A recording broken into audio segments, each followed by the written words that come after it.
Bon, j'ai reçu les cardans de 309 GTI. Je les ai commandés d'occasion sur le bon coin. Donc les cardans de 309 GTI, en fait, le truc, c'est que là, on est sur du 24 dents. Donc 24 dents, c'est toujours comme ça, les boîtes BE3. Les boîtes de C15, parce que c'est une boîte de C15D. Hein. C'est un swap avec un moteur 306, 1,9 litre TD. Mais j'ai remis la boîte de C15 et l'embrayage normal, parce que c'est un embrayage tiré sur les 306 TD. Donc il faut tout inverser. J'ai inversé le volant moteur, embrayage, boîte.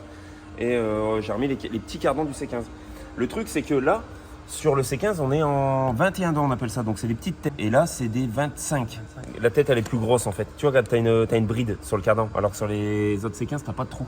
Après, normalement, j'en ai acheté un neuf. Un long, là, je l'ai trouvé d'occasion. Je l'ai trouvé neuf sur le bon coin des vieux stocks.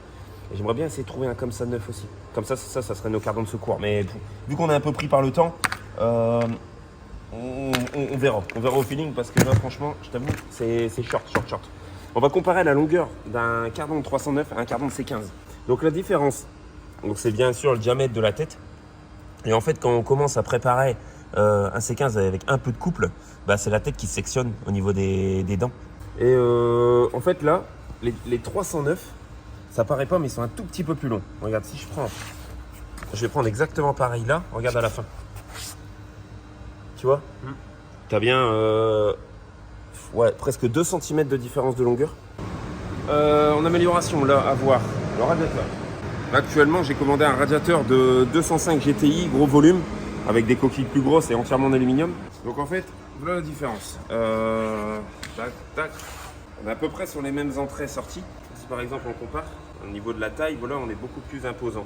Donc un meilleur refroidissement. Les coquilles sont entièrement en alu alors que là c'est en plastique, donc il n'y a pas de répartition de chaleur. Ce sera toujours mieux d'avoir ça. Pas que la durite là elle est en transversale et là elle est en dessous, mais ça c'est un détail. Le seul problème maintenant, c'est que moi je pensais que ça rentrait plug and play et c'est pas le cas. Au niveau des phares, on est coincé. C'est beaucoup plus grand. Et en fait je savais pas, mais l'écartement entre les phares sur une 205, c'est plus large. Je vais couper là, je vais couper là et je vais enlever toute cette partie là de chaque côté. Et pour le support du phare, je pense que je vais juste faire une patte. Je sais qu'il reprendra en fait pour simplement fixer la troisième partie du phare. Parce que on n'a pas trop le temps de réfléchir, il faut agir. Donc là, on n'a pas le choix. Plus un treuil. J'ai reçu un nouveau treuil. C'était pas prévu à la base. Mais j'ai commandé un petit treuil. Bon, un petit 2 tonnes. Je voulais pas prendre le plus petit non plus. Donc tu vois, je pense, on va découper carrément cette partie-là, souder un fer U à l'intérieur et y intégrer en fait le treuil carrément à la place de la plaque d'immatriculation à l'intérieur. Donc l'anneau il va sortir. Tout ça là? Ouais. Ok. Donc soit je bricole un truc pour avoir une plaque amovible, ou on essaye de l'intégrer à l'intérieur. Tout dépend de l'emplacement du radiateur. Parce que maintenant on a un radiateur qui va prendre beaucoup moins de place. Parce qu'avec le gros bloc de ventilateur et tout comme ça d'origine, c'est quand même assez volumineux. Et avec ça on va gagner un peu de place parce qu'on va mettre des petits spals électriques. C'est pas le top niveau refroidissement, mais Ça sera déjà mieux, de toute façon, il y a déjà lui il est plus grand, ouais, forcément. Donc de toute façon là, il faut qu'on avance. Donc en fait le problème du pare-choc de C15, on peut pas fixer un truc directement dessus, il est super souple. Regarde, j'arrive à le faire travailler rien qu'à la main. Donc je pense qu'on va le démonter et mettre un fer plat derrière. Un fer plat complet qui prendra toute la longueur, ou alors une cornière, si j'arrive à trouver une grosse cornière. On va faire ça, on va le souder dessus et on va couper la partie centrale. Et là, à partir de là, on va récupérer notre cornière qui est derrière et on pourra foutre le treuil. Et on va gagner tout cet espace-là. Et ensuite découper le pare-choc de manière à que ça passe bien. Parce qu'il est arrondi, donc en plus le treuil il sera légèrement reculé. On ne sera pas embêté avec les ventilateurs parce que lui aussi, le radiateur il est reculé. Et on m'a donné une petite astuce aussi. Sur les 1,9 litre TD comme ça, si on embêtait avec le filtre à huile, parce que le filtre à huile il est assez protubérant, et on peut mettre un filtre à huile de 1,5 litre DCI. Tu vois, ils sont courts. Donc ça j'en ai. Donc au pire des cas, je ferai ça si je vois que c'est un petit peu trop limite. Parce que même pour faire la vidange, j'étais en face du radiateur. Ouais, pendant deux après. T'es baisé. Donc, pendant que Jérémy bosse, je vais montrer tout ce qu'on a remonté, ce qu'on a obligé de filmer. Donc, tous les plastiques repeints, poignées, tout ça, les joints, les vitres aussi. Donc ça normalement vous avez vu. J'ai fini l'intérieur de port de côté passager. Je commence à remettre tout l'intérieur, je vais remettre les sièges aussi, on a remis les ceintures, le bouchon de réservoir. Pour l'instant côté conducteur ça reste comme ça. Parce qu'il faut qu'on change encore le compteur. D'ailleurs, si vous avez vu sur Instagram, pour ceux qui suivent, Le compteur, ça y est, il est modifié. Donc, ici, c'est le contour. Parce que la vitesse, on va le mettre avec un compteur GPS. Ouais, c'est un peu... Comment on pourrait dire ça? C'est un peu du homemade. Ouais, c'est un peu hard notre histoire là quand même, mais bon. 63,5 j'ai enfoncé. J'ai foutu une cornière collée au longeron de 63,5. Je vais faire pareil de l'autre côté. Juste au moment où elle commence à repartir dans l'autre sens, parce que les longerons ils se resserrent à l'intérieur du châssis là-bas. Donc j'ai les juste là, au pire je ferai une ouverture et je viendrai le recoller contre. Parce que j'ai coupé le longeron à cet endroit là quand j'ai réparé Maurice et je voudrais aller un petit peu plus loin. Donc je vais faire ça, je vais le couper à ras ici.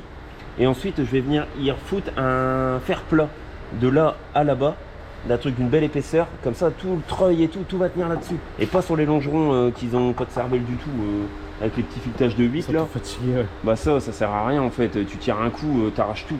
Donc il faut vraiment renforcer l'avant. Là j'ai foutu un tube carré dans la traverse du bas, et je vais y refoutre un fer plat entre là et là comme ça, qui va se reprendre sur la cornière. La cornière sera soudée aussi, pas entièrement mais avec des points à droite à gauche. Ici ça sera soudé, là ça sera soudé, et la traverse avec le fer plat ça sera soudé aussi dessus. Je pense que niveau rigidité par rapport au longeron d'origine on peut pas faire mieux, et à mon avis il y aura même possibilité de le lever carrément sur son treuil. Je pense que là ça va être pas mal. Puis je veux un truc rapide à cliquer, tu sais, je veux pas lever et galérer sur les bas de caisse et tout. Je veux qu'on arrive là en dessous, tac tac, on donne un coup de clic et puis on remonte.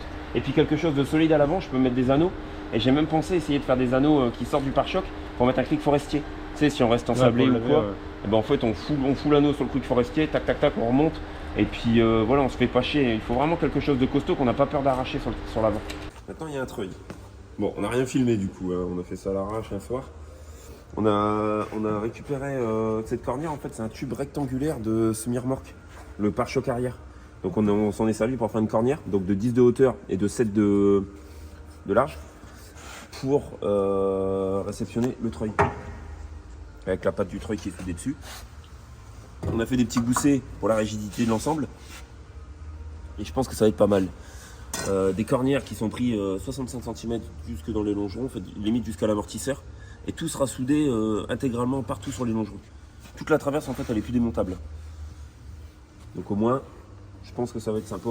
Et si ça tord un peu, bon, on prendra des dispositions pour faire des renforts à droite à gauche. Mais franchement là déjà, c'est déjà bien solide. Hein. C'est tout le C15 qui bouge.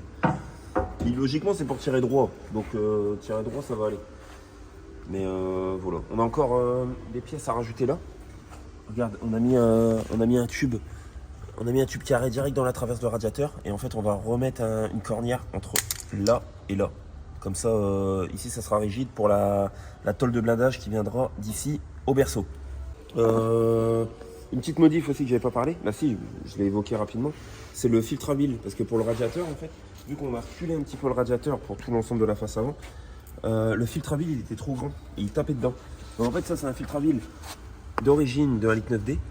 Et c'est une petite astuce qu'on m'a donnée sur TikTok, Damien sur TikTok au passage, je le salue. Il m'a dit, prends un filtre à huile de 1,5 litre DCI. Et en fait c'est les mêmes filets, tout est pareil. Bon on les fera un peu plus souvent quoi, parce que bah, forcément ça filtre moins bien et moins longtemps. Mais ils passent plug and play en fait, c'est exactement pareil. Et ils sont juste beaucoup plus courts. Donc ça c'est top. Donc on va passer sur cette modif là. Le trou du pare-choc aussi. Je vais faire un trou dans le pare-choc parce que je voudrais, dans l'idéal, que le treuil il soit invisible. Que vraiment le pare-choc il englobe le treuil et qu'il y a juste le petit gousset le petit guide là, comme ça, qui dépasse du pare-choc uniquement. Avec son petit crochet bien sûr. Mais dans l'idéal ça serait comme ça. Et pour la plaque, je ne sais pas encore. Mais je pense que je vais essayer de faire un système avec 2 charnières qui vont venir recouvrir avec un loquet pour maintenir la plaque devant. Et puis comme ça, la ouvrir quand on se sert du treuil. On n'a pas encore touché au châssis. Là, les brosses sont d'origine, les amortisseurs sont d'origine. Ce que je vais faire, c'est que je vais prendre des mesures de référence. Comme ça, on va voir combien on a rehaussé avec la suspension et combien on a rehaussé ensuite avec les roues. Donc je vais simplement me baser, ouais, on va comparer ici parce qu'au moins cette base-là, on l'aura sur un C15 d'origine, que ça, on ne l'aura pas. Mais simplement de chaque côté. Comme ça, on va bien voir chaque côté à combien on est. On va dire, allez, 34. 34 sur la traverse de radiateur. Donc 34, je pense qu'on a pareil de l'autre côté, s'il est droit.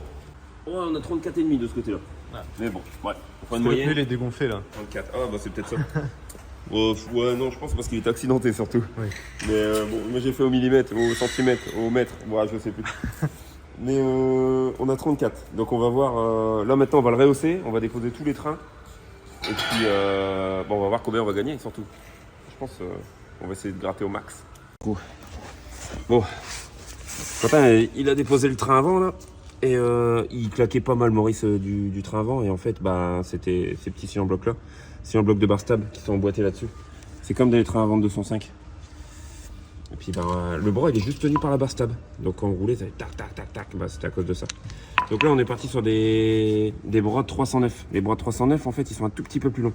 Ça se voit, je sais pas si on va le voir là. Si je mets les deux pareils, celui-là on a du mal à voir. Mais il y a en fait c'est juste la partie ici qui est 1 cm plus long que la partie ici. Et c'est ça qui va compenser notre EOS. Bon.